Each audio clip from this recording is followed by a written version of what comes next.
Spanning the Lehigh Valley, bringing you a variety of sports. The thrill of victory and the agony of defeat. The fans' passion for athletic competition. This is the Noise Nation's vast valley of sports.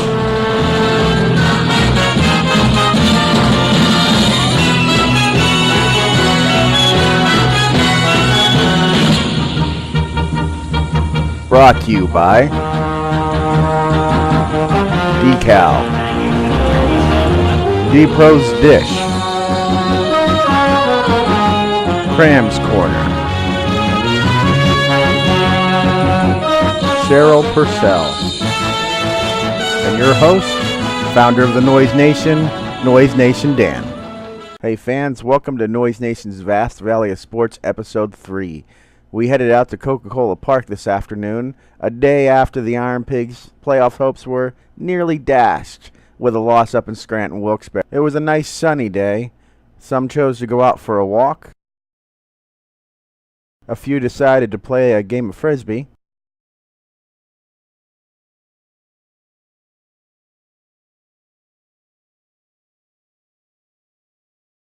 Morris showed some interns how to keep the infield smooth.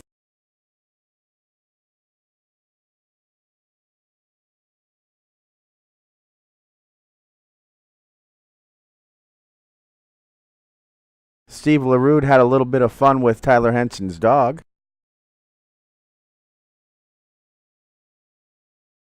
And even the Scranton players were out enjoying the beautiful day. We'll start off by heading out to Cram on Piggy Patrol.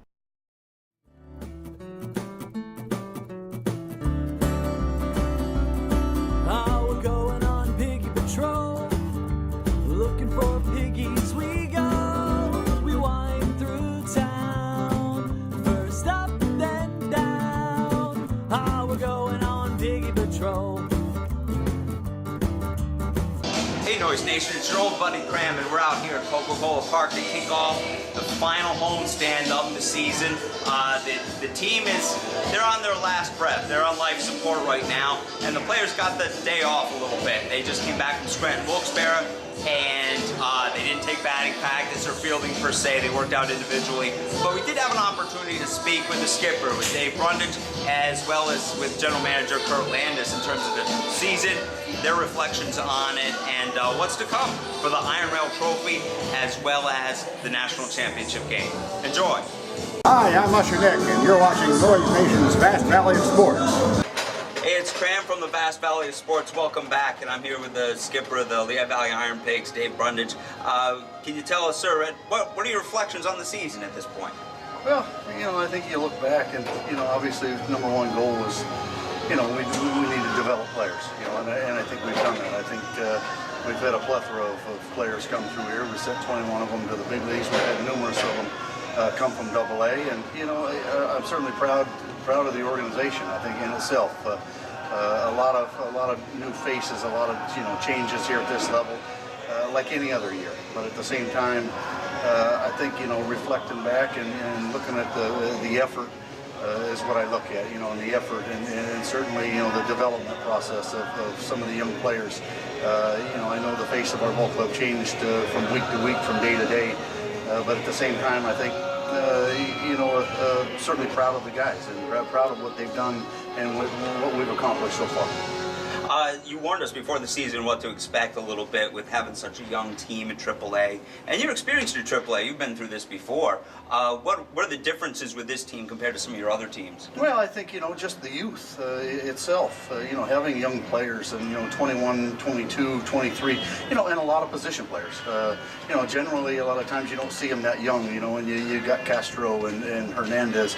We've gotten Galvis, we had Ashe. That young, so quickly here at AAA, speaks volumes about them and certainly the organization and where we're headed. I think just to talent-wise, you see a Darren Ruff, Ashe, helping contribute at the big league level and getting an opportunity up there. I hope there's more to come and hope there's more development along the way.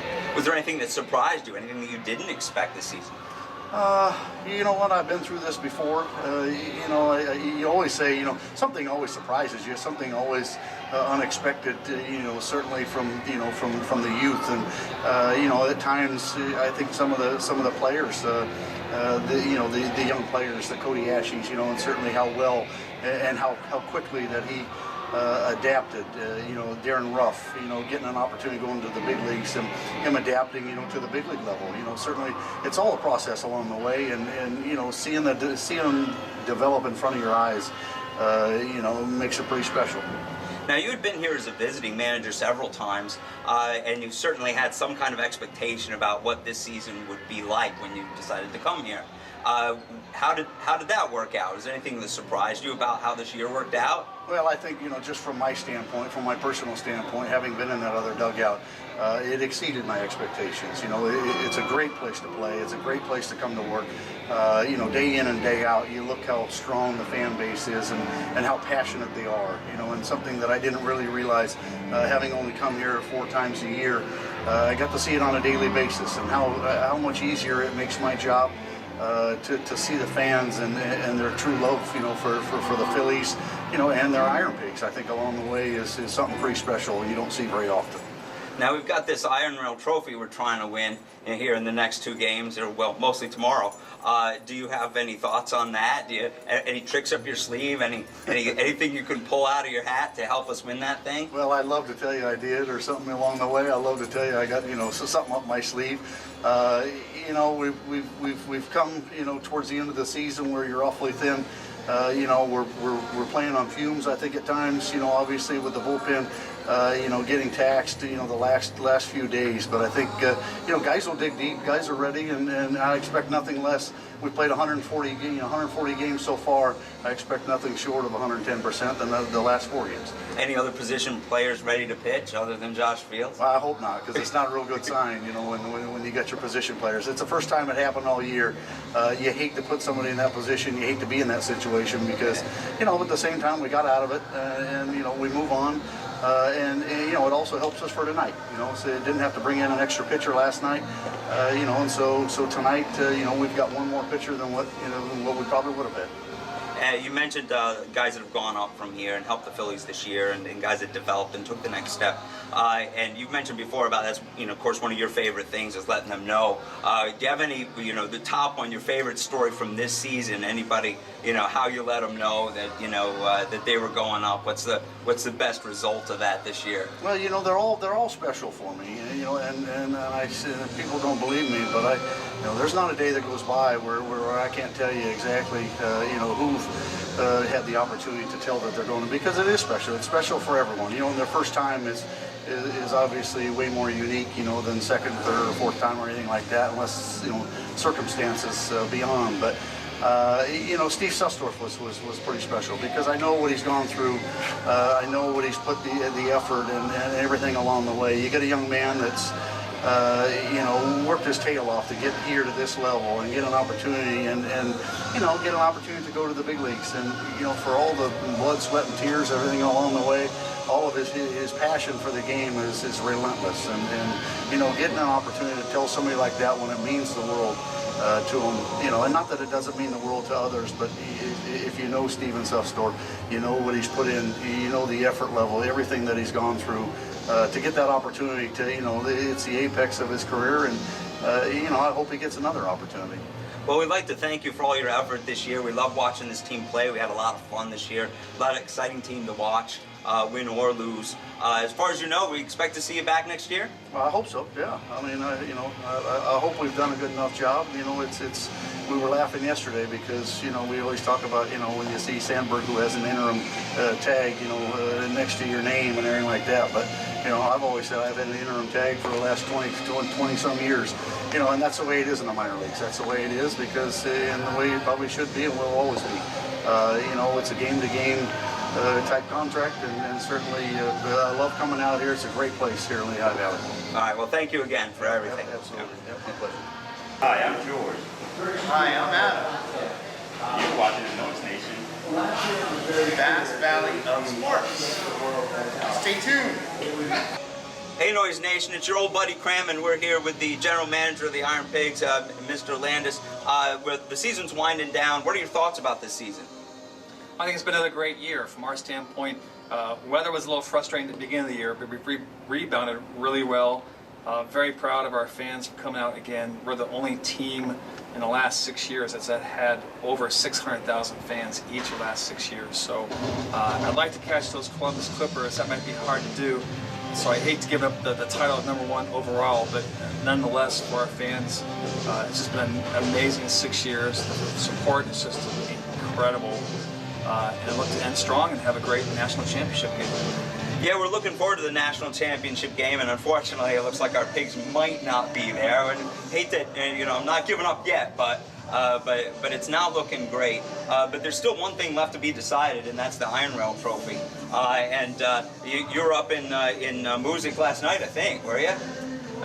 I was in music, and by the way, I always told them they should call themselves the music notes instead of the Scranton Gray Rail Riders. But I was there last night, hoping to see a victory. Instead, I saw rain and a loss.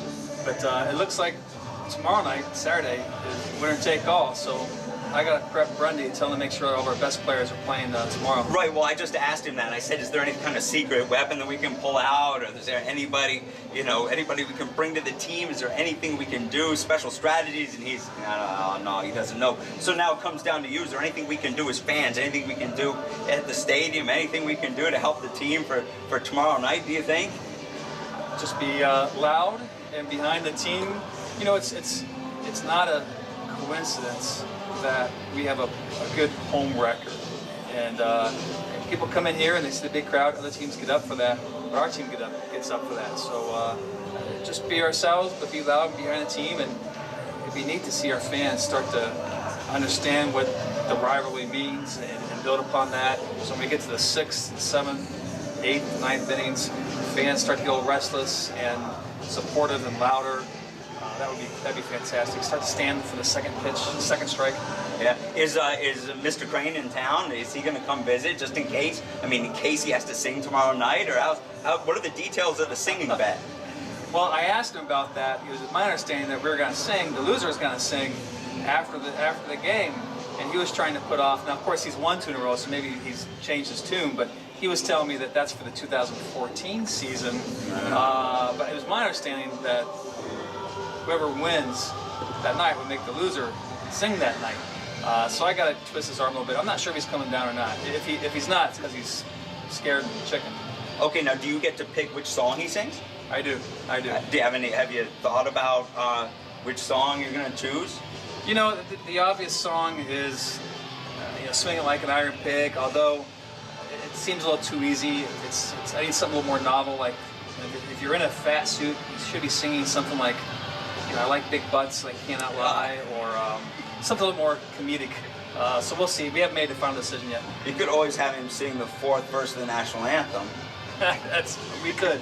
We were missing that the other day. Do you have any thoughts about that? About the whole national anthem thing that happened the other day? No, not really. I mean, we wanted to make sure that if we played along with Sports Illustrated, that it was done well.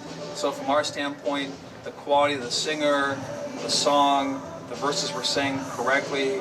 We didn't want to damage the national anthem, but more let fans hear more of the national anthem. So I think we accomplished that. It was done very, very well, so I'm happy about that.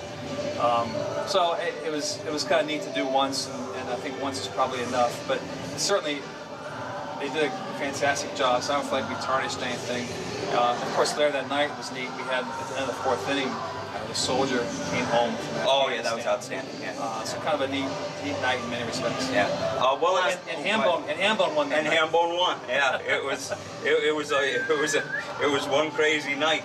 One last question. We have one last weekend of games. Monday afternoon game is Fan Appreciation Day. What do you have planned? Well, we have a few things planned. I can't tip my hand completely, but I know what we'd like to do. We'll try to provide some discount concessions at some point throughout the night. I know we also have a number of prizes to hand out, so I'm not sure if we're going to do those randomly with seat locations or if we'll hand everybody tickets, Raffle card. and then put the raffle tickets in the barrels for what they want. And we've done it both ways. I'm not sure what way we have planned for Monday night. So, and the best fan appreciation gift would be if we're still trying to win a. We're still alive. Yeah, playoff yeah, spot. it'd be great. All right, thanks a lot. Thanks for everything this season. And if we don't get to see you before then, we'll see you around for the championship game, and we'll see you next season. Yep, the championship game we're very excited about, and I think we'll have some more news about that here this weekend too. All right, we look forward to it. All right. Thanks again. All right, thanks. I'm Erin Stansick, and you're watching Noise Nation's Vast Valley of Sports. We had the guys from Dueling Pianos here tonight, and they played a few songs for us, and we caught up with them after they played and got some more information.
We're based out of the Philadelphia area.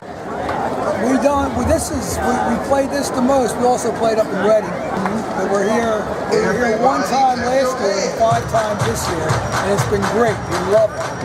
We play nightclubs down the shore, different clubs. We play a lot of corporate events, all types of things, weddings, anything. We go pretty much up and down the East Coast. DuelingPianos.com. DuelingPianos.com. DuelingPianos.com. I'm Kurt Landis, and you're watching the Noise Nation's Vast Valley of Sports. We also got to enjoy seeing Tyler Cloyd pitch, and we got to see Josh Fields take a few swings at the plate. Altogether, it was a great day, and we hope you enjoyed episode 3 here with the IronPigs. Stay tuned for the next episode of Noise Nation's Vast Valley of Sports.